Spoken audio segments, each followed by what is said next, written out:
As we said, Nath took the family along to the MCG to see Port and Richmond. Lordo, you also had a look at this match.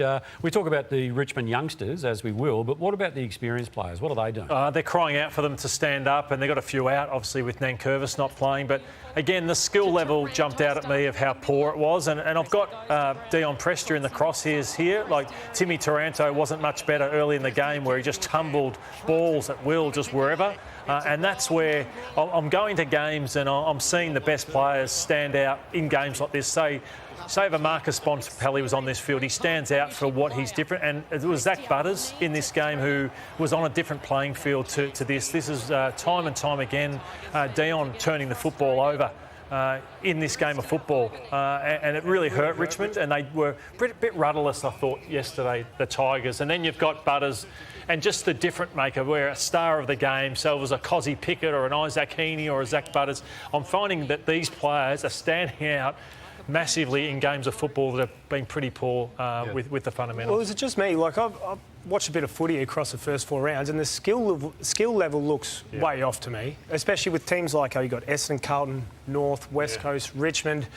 I know what your why would that be? And we're bringing another team in too, Rory, which that's always concerns me, that you're adding another group of players, diluting the talent pool and take away from it as well. All that stuff you've just shown, I think is brilliant. But that, as you said about the fundamentals of footy, I think that's completely on players. And Brownie mentioned this earlier. You've got to be doing the work as players, and your week can get so filled up with meetings, weights, line meetings, a whole range of things. But recovery, are players putting in the time and effort? So you're saying some players or some clubs don't kick the footy enough or handle the footy enough? Absolutely. I look at the best players in the comp, and Pendlebury's done it for years. Will Ashcroft, Nick Dacos, as young fellas, they spend more time doing their fundamentals than anyone I know, and it correlates to their game day performance. Well, you highlighted the poor disposal and the use of the word rudderless. There's also some poor discipline with Samson Ryan off the ball, making contact with Jordan Sweet at a time of the game where the Tigers had a nice little patch of form and were threatening to get themselves back into the game.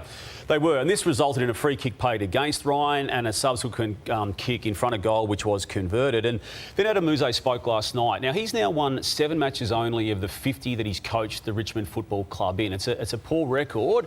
He gave really good context to Samson Ryan's situation, but again, it underlines how much, I think, stress and pressure these Richmond people are under right now.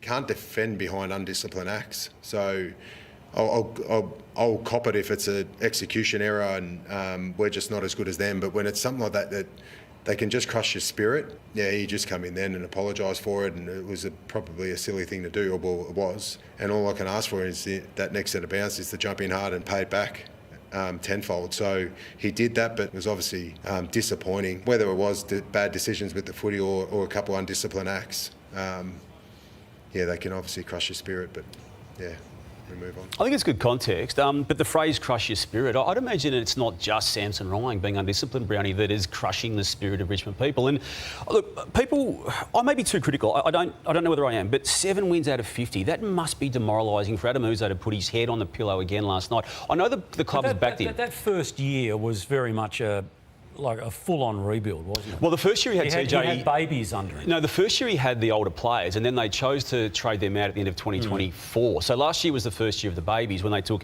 7 of the first 28. And look, the club has been so supportive. I'm not knocking. I think they have to be supportive, Damo. When Damien Hardwick left, I'm not saying he left the place on fire, but he won 3 premierships. But the list was in he was broken, and I think the club was broken. Space, and they've moved people on. They've had retirements. They are so young. They are so young. But they've chosen to do this, Brownie. I mean, they chose to allow Rioli to leave, to Bolton to leave. Yeah, but he's now 50 matches in, Brownie, and he's won 7, and he's contracted to 2028. I want to table that as well. The club is absolutely backing him here. But when's their next win coming? So Damien Hardwick's first 2 years, there was hardly any wins either.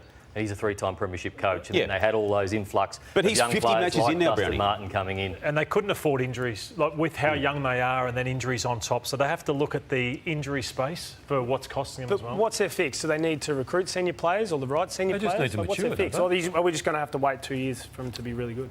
Well, they're not winning too many matches this year, are they? No. So I would be getting some senior players in, absolutely. Where do you get them from? And that's the tricky part. Who wants to go to Richmond? Exactly they don't. Oscar Allen and Draper aren't going to Richmond. They're going to the top side. This is where you need to be showing signs that you're competitive. And on the weekend, it was a step back, wasn't it? And they haven't been for a long time now. So. And North Melbourne suffered from that, didn't they? And still do to a certain degree. They targeted all these great players. I mean, Dusty, Jordan De Goey, like all these great players. No one wants to go there for obvious reasons. That being that finals are so far away. Or maybe not this year with the wild card.